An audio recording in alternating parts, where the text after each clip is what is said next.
Welcome to Wonders and Miracles podcast, where we celebrate miraculous moments in everyday lives.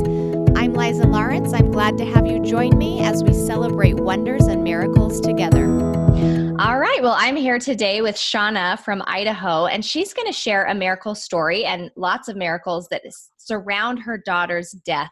Taylor died in a car accident texting 9 years ago, and maybe she wasn't texting. You'll get to tell us the details, but I'm honored to hear this story and grateful that you'd be willing to share it on the podcast. So go ahead and tell us what happened and the stories you have.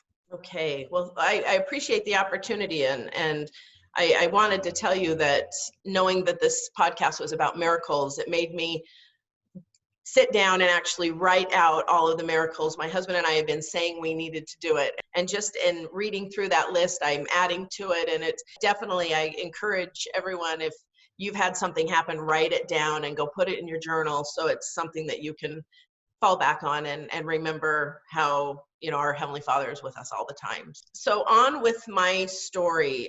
My daughter, Taylor, she's my oldest daughter, and her freshman year of college, she was attending Utah State University in Logan. And she had been home for the Christmas break. She'd finished that first semester and had a great semester and had just been back to school for about a week. And she wanted to come home. It was a 3-day weekend. It was Martin Luther King weekend. And she wanted to come home. And Taylor had spent a lot of time coming home that first semester. And so I was like, no, you've been there a week, you're staying. And of course, she did what all girls do when they want their way and their mom's not going to give it to them. She called her dad. And my husband didn't know that I'd already told her no. And he's, well, sure, come on home. And so she came home, and there'd been a wrestling tournament that her boyfriend had been wrestling at on the way home. So she stopped and watched that and then was heading home. It was probably about 9 o'clock at night. And as she was driving home, she was the one texting. So while she was driving, she was texting. She was on her phone talking, and she was also Facebooking. And she had one final post that said, driving and Facebooking is not safe, haha. And moments later, she hit the back of a semi-truck that was moving really slow up a grade, and she was killed instantly. From the very moment that we got the news of this accident, I have seen my Heavenly Father making sure that I am loved, and that would be what I would say would be our first miracle. Was that night, I had just got into bed, and my husband was getting ready for bed, and the doorbell rang. And I looked at him, I said, why'd you lock the door? It was about the time that Taylor should be there. I said, why'd you lock the door? And he goes, well, I didn't think I did.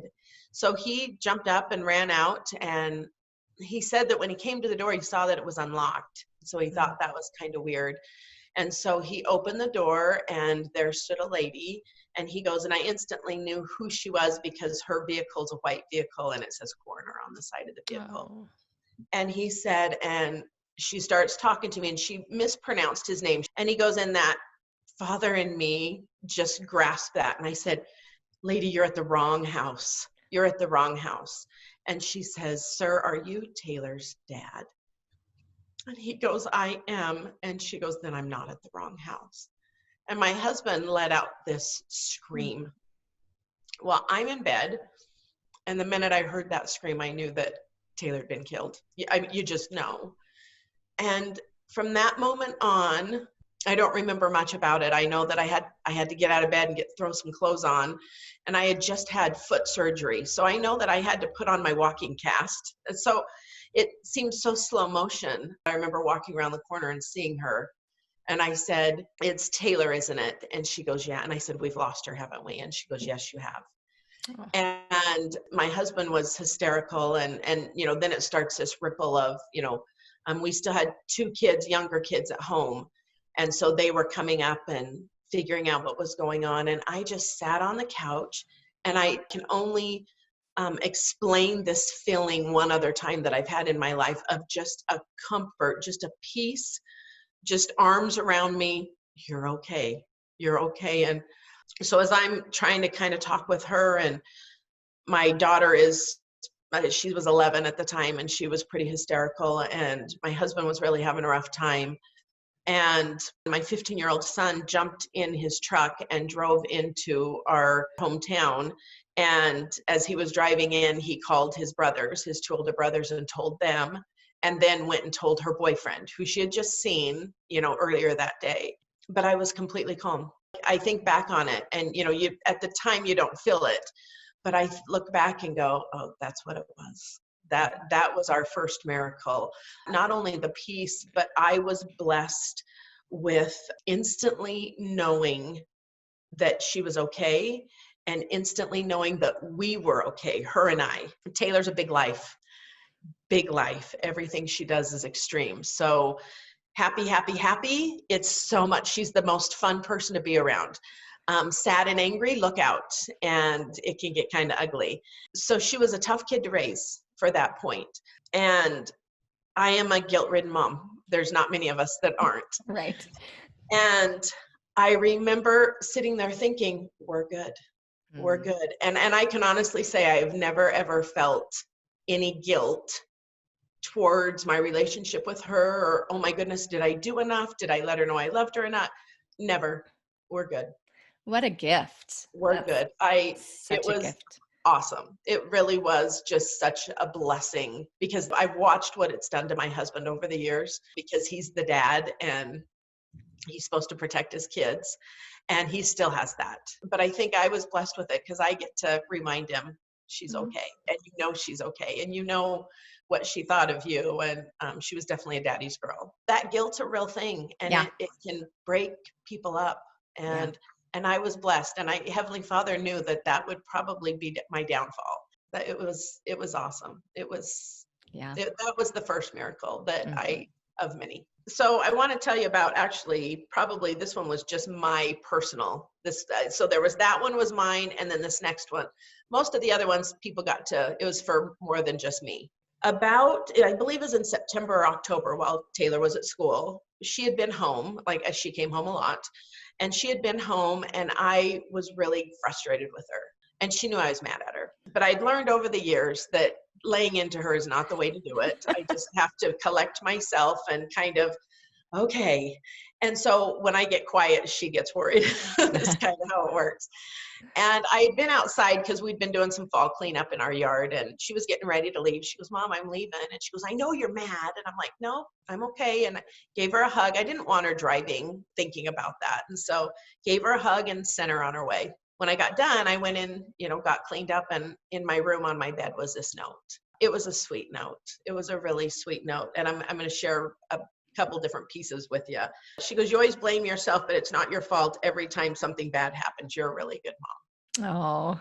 And it was sweet. It was really sweet. And I remember I took that, and I have a place in my dresser where I always put all my kids' notes. And I don't know why I didn't put that note there. I ended up putting it in my journal. Just tucked it away, and didn't think anything of it. We were fine an hour from there, and, we talked on the phone.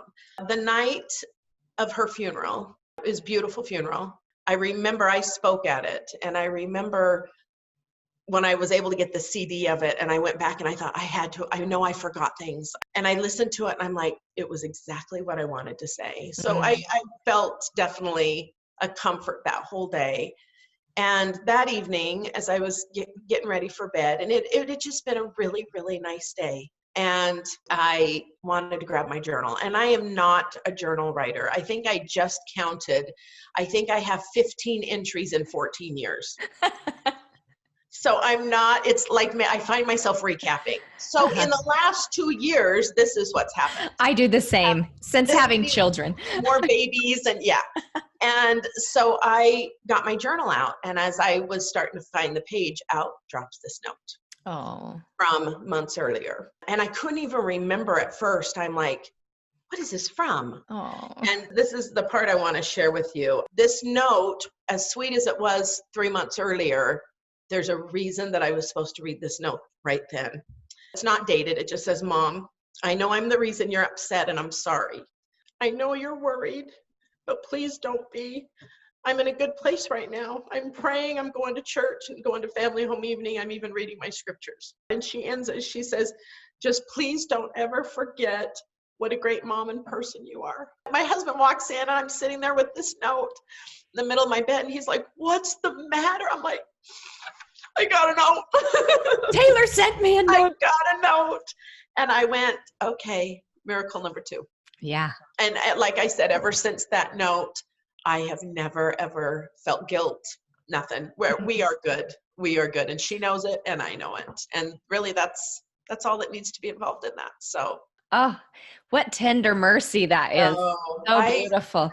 I sometimes I feel guilty because in sharing our story, I've come in contact with a lot of people that have lost kids. And there are many times that I feel super guilty for having as many tender mercies as I've had.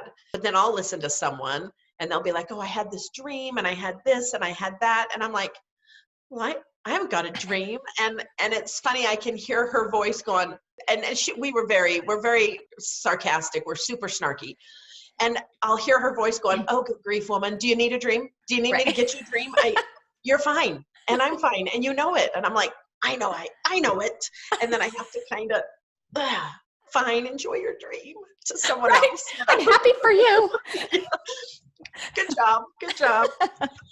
So that's kind of the 2 big ones that really just affected me. But I have some others I'd love to share with you. I would love to hear them. Those 2 are beautiful, but really tender. They were very, very sweet. So about 2 weeks after Taylor's funeral, I got a call from my local senator that's in my district. She's happened to be my neighbor. And she said, Shauna, we are trying to pass a law in the state of Idaho, a texting and driving law. Will you come and talk? Will you come testify? And I'm like, absolutely. We are blessed that no one else was hurt in this accident. People were affected. Truck drivers were affected, but no one was hurt because, this was 100% Taylor, 100% her choice. So we wanted to testify. And if that would help in any way, they had already tried to pass a texting and driving law in the state of Idaho 2 other times. It involved kids and it hadn't passed. And so we went and testified just to the transportation committee. And I remember my youngest, I think I just testified to the Senate, but then for the House, my youngest, who was 11 at the time, and I just have the 2 girls, and they have a very, very special bond. That inappropriateness that Taylor had and that loud made for tough to raise, but the coolest big sister ever. And she had her little sister on her hip most of the time. And so my youngest wanted to get up and we just kept saying, no, because, people are fighting us on this and people are getting up and testifying. And and she goes, Mom, they need to know how I was affected. And she held her ground and she had about 4 or 5 lines and she stood up and she said all of it. And right after her was someone opposing the bill. And he got up and is a big biker guy. And he got up and he said, yeah, that kind of made me look like a real big jerk if I had anything to say. So I'm going to sit down. Wow. I went, okay, way to go, Em. So we got the bill passed and it was made a law. And it wasn't a great law. It was really watered down from trying to get it passed, but it was something. So our goal was to hopefully get it hands-free. Idaho was a ways from getting it hands-free. And so we just kind of said, okay, if anyone needs us, we're here. But then about probably maybe a couple weeks after that, we got a phone call from LeGrand High School in Oregon. And they said, hey, we're doing an every 15 minutes, which is a program that they do at high schools, usually with drunk driving. And, they pull out people, how often someone is affected, if people are familiar with that. And they wanted to do it on texting and driving. I remember we kind of gathered all of our family, not just my husband and our kids, but our extended family and said, what do you guys think? Is this something we want to start, a road we want to go down? So we drove, and I remember it was my kids, my sister, my mom, and we went and spoke. And they have where there's the casket, and then on one side is the parents, and on the other side is the children that pretend died, and it was their funeral, and they're reading letters back to each other, and it was heartbreaking. We had been involved in an every 15 minutes with Taylor. So after they were done, they cleared everything out and they said, well, now we'd like to introduce our keynote speakers. And this was still pretty raw for us. And we spoke and we shared, and we were very, we didn't sugarcoat anything. At one point, I know my sister called my youngest out and had her kind of share, what do you miss most about your sister? And then they pulled out a cupcake and lit it. And my sister said, Emerson, why is today harder than most days? She goes, because today is my sister's 19th birthday, what would have been her 19th birthday. And they blew out the candle and told her happy birthday. And I mean, I'm over in a corner, almost in a fetal position going, I don't know if I can, and as we drove home and about 2 days of a headache, we got home and we said, so what do you think? Do we do this? And we got another phone call from a local high school saying, hey, will you come talk to us? And they started. And that's what we've done for the last, almost 9 years, is just, it started on her first one was on her birthday. And we have talked to high schools, church groups, businesses, and we've just educated, because we kind of felt like we push for this law, but what goes hand in hand with the law is education. Mm-hmm. And so we've just tried to educate. And I still, to this day, I probably talk to about 3 or 4 driver's ed classes a month, just about the time that I think we're about done. And I'll get a message from a mom or somebody saying, my kid came home and this really affected them. And I'm like, okay, I guess but it's given us a purpose. It's healing for us. It's my cheap therapy is what I call it. I get to keep that sweet spirit alive. I'm hoping that it is shared through learning, what the choice she made. I'm hoping, and that's what we've done. Now, I told you our final goal, though, we were hoping for the hands-free. And this last session of the legislature, they had a hands-free bill, and they invited me to be ready to testify. They'd read my testimony, and it was more, hey, I'm not the same sad mom I was before. Now I'm an angry mom who I've volunteered a lot of my time to try and do the right thing. Mm-hmm. I'm really wanting you guys to do the right thing now. And they never asked me to testify. And I sat there through every one of those. And I'm just sitting there going, you need something.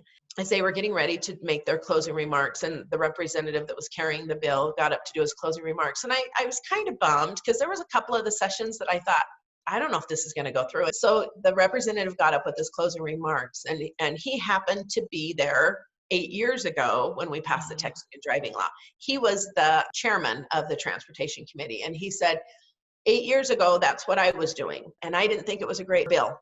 I didn't like the wording. I didn't think it was a great bill. But a little 9-year-old girl got up and testified.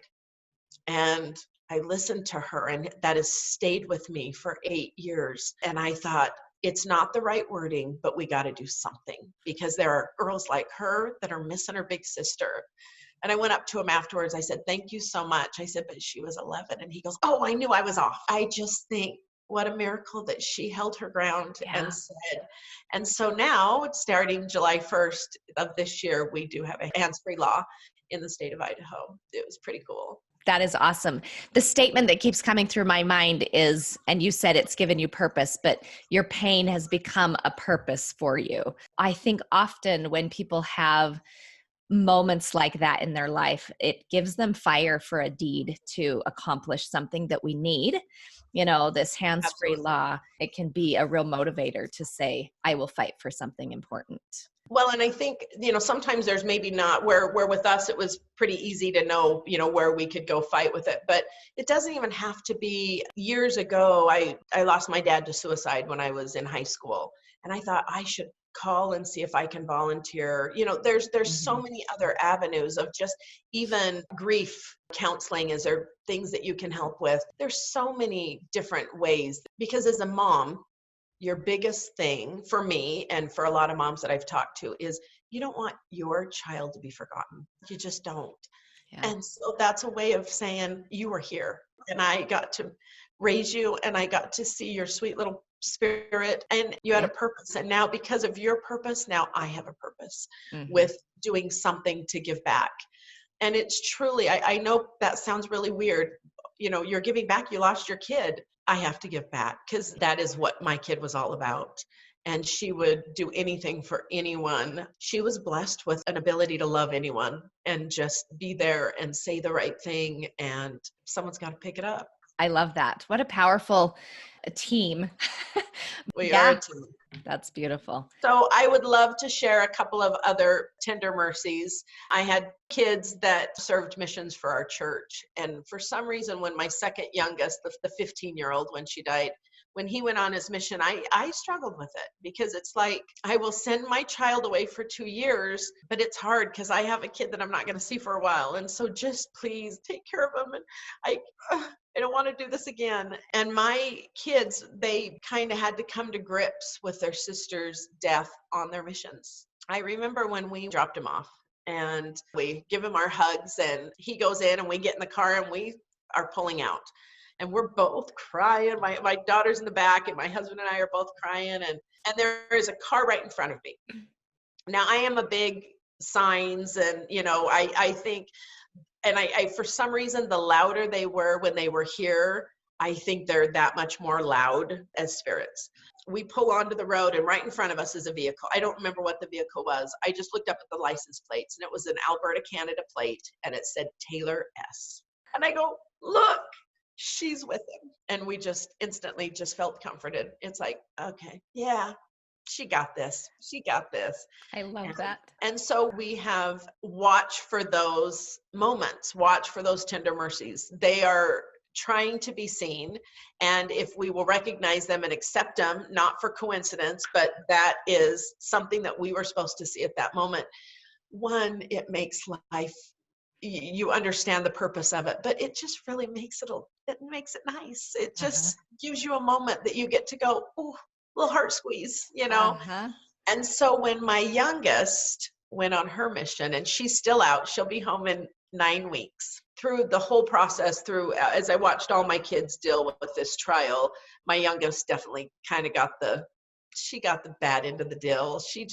It was rough. So when she was getting ready to leave, she knew she was with us, saw the license plates. And so I said, just watch for signs. They're going to be there. I said, I wouldn't be surprised if the little hostess that comes and gets you is named Sister Taylor. So of course, this poor girl comes to get her. We're all staring at her. It wasn't, but she watched. So when she's in Bakersfield, California. And when she got there, the mission president stood up and said, okay, well, the new missionaries, you're all sitting on this side and your trainers are on the other side. And I'm going to tell you who you're assigned to. And as he starts reading through them, my youngest just started looking at their names. And the minute she came to Sister Taylor, she goes, I know you're mine. And she was. And they are like talking about rooming together, at school. Yeah. And she definitely has learned how the hand of the Lord will give you exactly what you need. Mm-hmm. And she actually made a video right around Easter this year.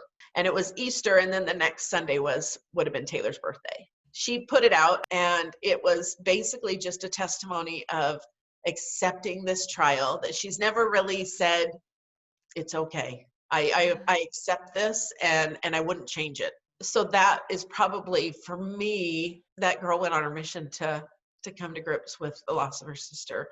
And it took her almost her whole mission to do it. And she did it. To me, that was the miracle from her mission. And I have a testimony that I'll get to see her again. And I have a testimony that Christ has carried me through this. And there's been too many tender mercies or miracles to ever say, I'd go back. We miss her and she's very much a part of our family. But she's okay. We're good. It's how it is now. But I love that my kids have learned to watch for those tender mercies. Mm-hmm. And I love your opening that if you share your tender mercies, more will happen. You will see them and you'll be watching for them. Mm-hmm. And so I can testify to that. So do I. And thank you for that. Amen. Because I think they're all around us. And if we're paying attention, every day. And I love things like that, where you're like, okay, heaven is so wanting and ready to talk to us. If we are just listening, watching, looking for just any kind of signs. And it's not like you're seeking a sign that God is real. It's like, I'm recognizing that you're helping me, that you're here with us. And I think those things are beautiful miracles. Our joke is in her patriarchal blessing, it says in 2 different places, her civic duties. And I'm like, so that whole texting and driving thing, we're like, no, that we have to do it. That is, Yeah. it's kind of written in a promise. And Well, and how interesting too that she even made that post that, you know what, this isn't safe. Like that was her last post, and she that knew was it. her message. Yeah, that was And her we felt purpose. it. We felt it. It's like, Mom, I couldn't have set it up any prettier for you with a bow tied around it. Do Right. something with it. And it's like, Wow. okay. And like I said, I'll be fine to be done. I really will, but it's not yet. Wow, beautiful story, and such tender mercies. Honestly, that note, that's one of the so beautiful to just have it. I just love how God can orchestrate things exactly when we need them at the right time from the right people that Taylor had already, you'd tucked that away. She had written that note. And exactly. You'd said in one of the other podcasts, I love the everyday ones. And I'm like, I do too. I mean, even though we've had some big ones, the little ones are what build you up. That's the sort of stuff. Just look for those little day-to-days. Little day-to-days will build you. It will strengthen that testimony so much quicker than looking for a big aha moment. Amen. I think that's so true, because those big ahas don't necessarily come if we've missed the little ones. Exactly. And well, I listened to this Come Follow Me Daily Dose, and it talked about coincidences and how it's actually divine design. I kind of laugh going, I say that all the time. There's no such thing as coincidence. No. If it happened, take it, run with it, and know that that was someone needed you to hear that or see that at that very moment, and run with it. And we're good. That letter is all I needed. It's like, I mean, she used words like, I hope this brings you comfort. I'm like, she doesn't talk like that. Yeah. That was written for me. Yep. 3 months later. Yeah. Yeah. I hold on to that. Any little letter that we have from her. I love that. Well, thank you so much. It was nice to meet you.